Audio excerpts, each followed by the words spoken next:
오늘 우리에게 주시는 하나님의 말씀은 에스겔서 6장 1절에서 14절까지 함께 봉독하시겠습니다.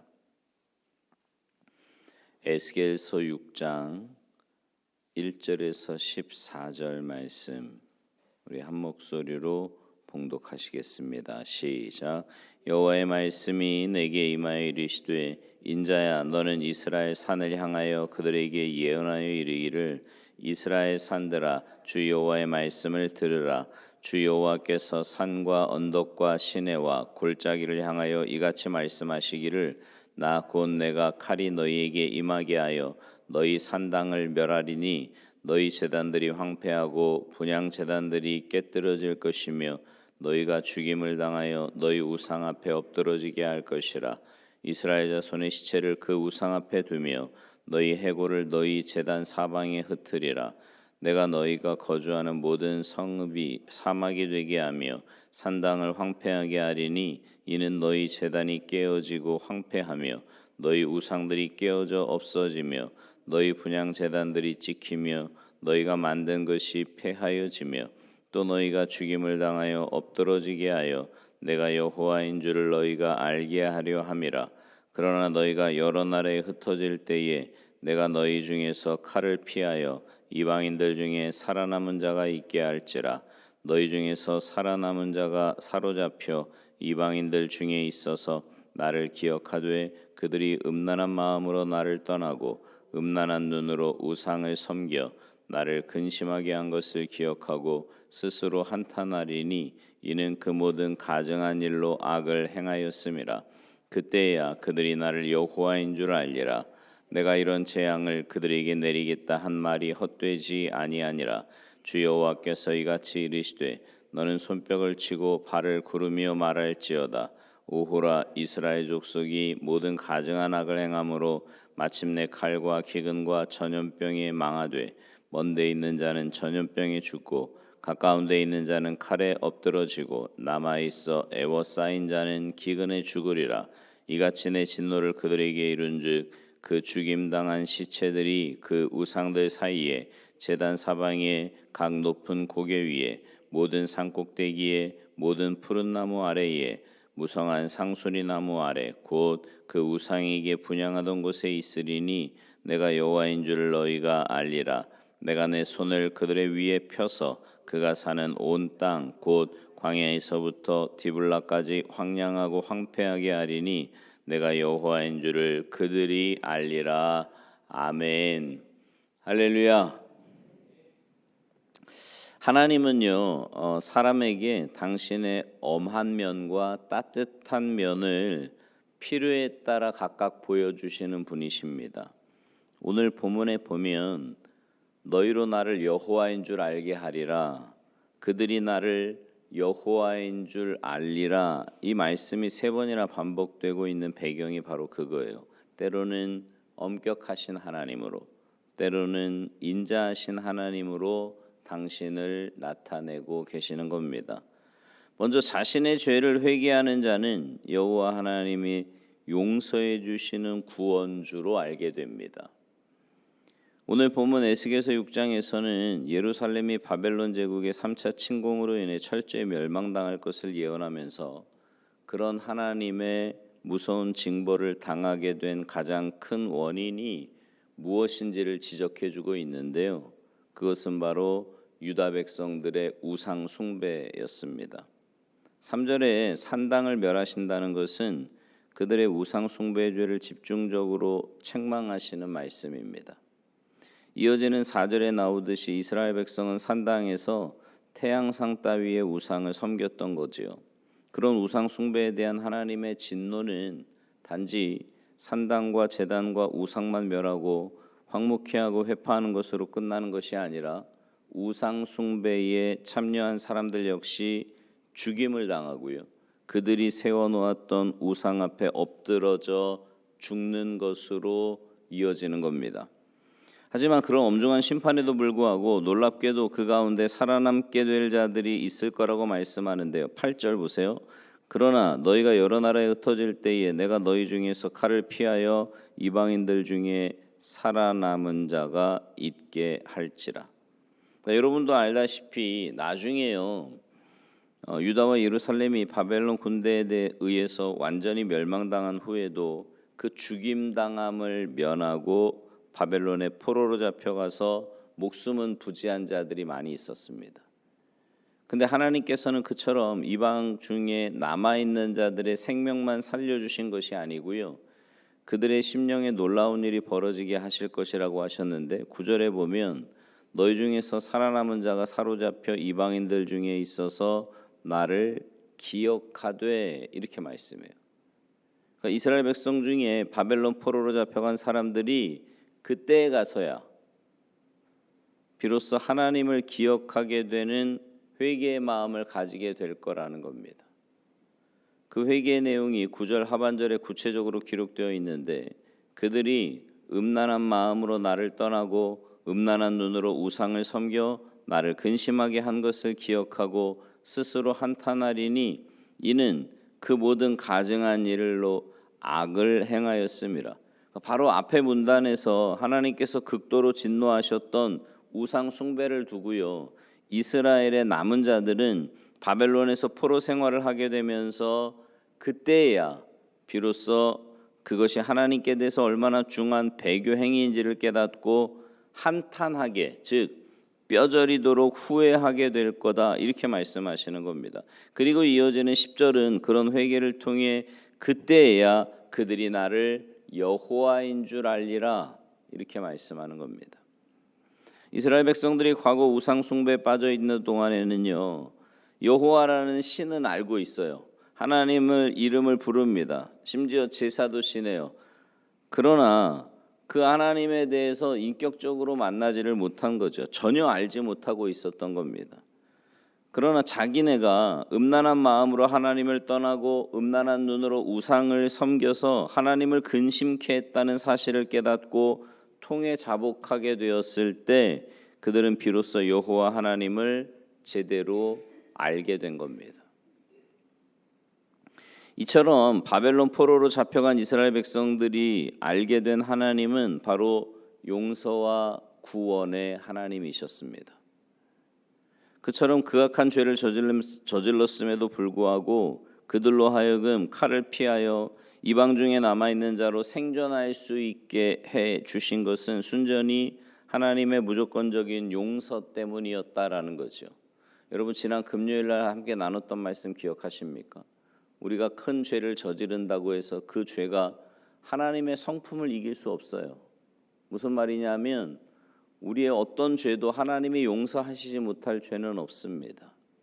하나님 앞에 나와 회개하고 하나님 앞에 나와서 우리의 잘못을 아랠 때 하나님의 성품이, 또 하나님의 약속의 말씀이 우리의 그 모든 죄를 사하여 주실 줄 믿습니다.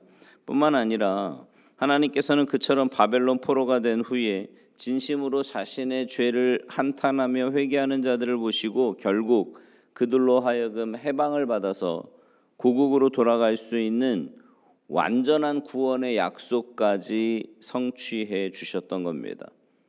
그것은 다른 이방 민족들은 결코 알 수 없었던 하나님, 오직 그런 고마운 은혜를 체험적으로 받게 된 소수의 남은 자들만 알 수 있었던 여호와 하나님의 모습입니다. 그러니까 용서해 주시는 걸로 끝나는 게 아니라 완벽한 회복의 자리에까지 인도해 주신 거예요.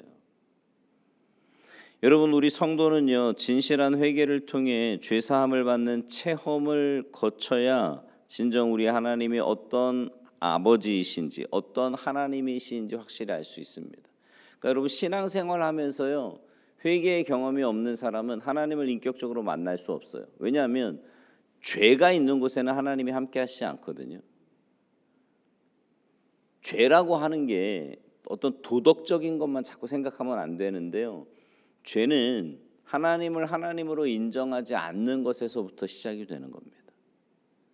그렇게 되면 하나님과의 인격적인 만남은 있을 수가 없고요. 여러분, 신앙생활은 내가 행위로 하는 어떤 율법적인 모습이 신앙생활이 아니에요. 신앙생활은 하나님과의 인격적인 만남입니다. 관계라니까요. 제가 관계라는 단어를 계속 사용하잖아요. 하나님과의 관계고 이웃과의 관계예요. 거기서 보면 내 신앙의 모습이 딱 드러납니다. 근데 하나님과의 관계에서 가장 중요한 건 뭐냐면 내 안에 있는 죄가 있으면 하나님과의 인격적인 만남이 어렵다니까요. 그래서 여러분 왜 이렇게 신앙생활하면서 깊은 회개의 자리에 가면 이렇게 눈물이 나고 정말 내 마음 안에 있는 게 다 쏟아져 나오는 이유는 그게 무슨 이렇게 회개하면서 마치 후회하듯이 눈물 이게 아니고요. 하나님 앞에 서면 그냥 내 모습이 보이는 거예요. 그리고 내 모습이 보이면 정말 이렇게 눈물 콧물 흘리면서 회개하는 것밖에는 다른 게 있을 수가 없는 거죠. 그렇게 하나님과의 인격적인 만남이 있고 나면 우리의 신앙생활은 올바른 길을 갈 수 있게 된다라는 겁니다. 세상 그 어느 누구 한 사람도 결코 부인할 수 없는 가장 근본적인 죄, 바로 하나님을 멀리하고 하나님 대신에 다른 걸 더 사랑하고 이 다른 거에는 여러 가지가 있다고 제가 종종 말씀드려요. 내 자신이 될 수도 있고요.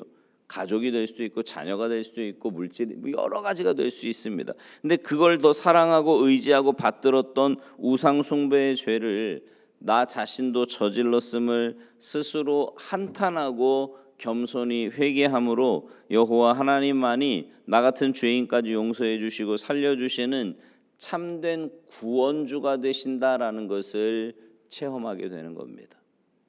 회개해야만 그게 체험이 돼요. 또 하나는 끝까지 불신앙하는 자는요, 여호와를 영벌을 내리시는 심판의 주로 만나게 될 겁니다. 이게 오늘 본문 11절에서 14절 말씀인데요.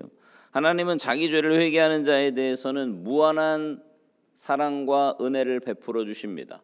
하지만 반대로 끝까지 회개하지 않는 자에 대해서는 엄중한 공의를 반드시 실행하시는 분이다라는 거죠.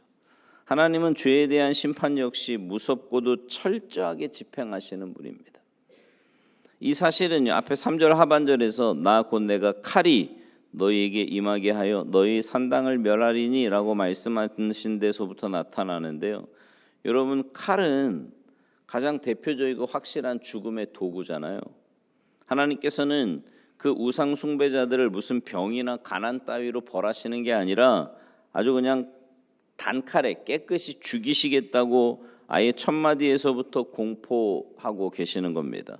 그리고 11절 이하에서 바로 이런 심판주 하나님의 모습이 더욱 뚜렷하게 나타나고 있는데, 손뼉을 치고 발을 구르며 말할지어다 라는 이 말씀은 지금 하나님께서 경고하시는 예언의 말씀을 그냥 이렇게 평범하게 전하지 말고 영적으로 고조되고 격앙된 뜨거운 가슴으로 선포하라는 겁니다. 여러분, 당연하지 않겠어요?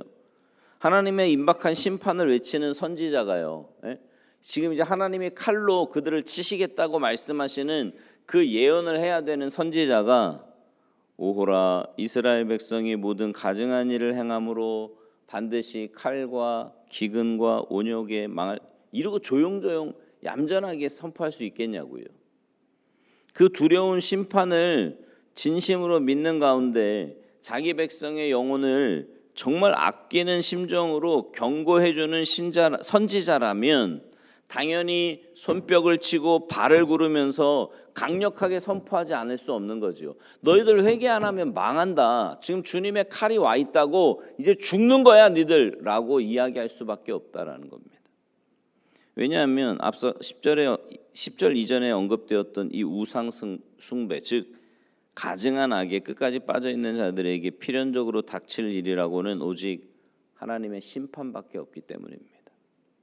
그 심판은 먼데 있는 자는 전염병에 죽고 가까운 데 있는 자는 칼에 엎드러지고 남아있어 애워싸인 자는 기근에 죽는, 그러니까 어디에 있든지 누구든지 절대로 피할 길이 없는 철두철미한 심판이 될 거다라는 거죠.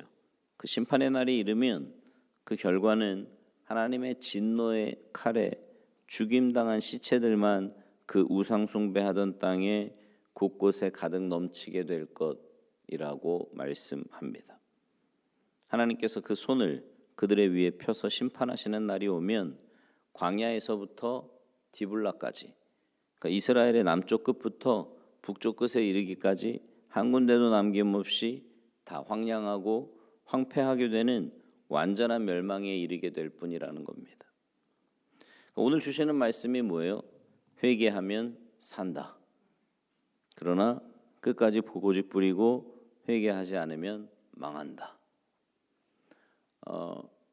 주님 앞에서 하나님의 말씀을 들을 때마다 하나님이 우리에게 하나님께 나아가는데 방해되는 것들을 제거하라고 알려주시는 거예요. 회개하고 믿음으로 주님께 반응하여서 하나님과의 관계가 온전히 회복되시기 바랍니다. 그런 삶을 살아갈 때 신앙의 맛이 있는 거예요. 온전한 신앙생활을 하게 된다는 거죠. 바라기는 하나님 앞에서 회개할 것이 있으면 주님의 보혈을 의지하여 철저하게 회개하시고 주님과 깊은 사랑의 교제를 나누시고, 그런 사람이 이웃과의 관계에서도 건강한 모습으로 살아갈 수 있다라는 거죠. 그런 성숙한 신앙생활 하시기를 주님의 이름으로 축원합니다. 기도하시겠습니다. 하나님, 우리가 행한 일을 생각하면 영원한 지옥 형벌에서 죽어 마땅한 우리들인데 주님의 은혜와 사랑이 우리를 용서하시고 특별히 우리의 죄를 깨닫고 믿음으로 반응하며 회개하여 주님께 나아가는 자에게는 한없이 긍휼하신 또 은혜를 베풀어 주시는 하나님이심을 체험하게 하시니 감사를 드립니다. 그러나 끝까지 내 고집대로 또 내 감정대로 내 생각대로 살아가면 하나님의 심판을 또한 피할 수 없는데 하나님 앞에서 겸손하게 하나님의 말씀 붙잡고 믿음으로 반응하며 회개하는 우리가 되게 하셔서 우리의 매일매일의 삶이 주님과 행복한 동행하며 이 땅에서부터 하나님 예비하신 크고 놀라운 은혜 가운데 살아가는 복된 인생 다 되도록 주님 도와 주시옵소서. 감사드리며 예수님의 이름으로 축복하며 기도하옵나이다. 아멘.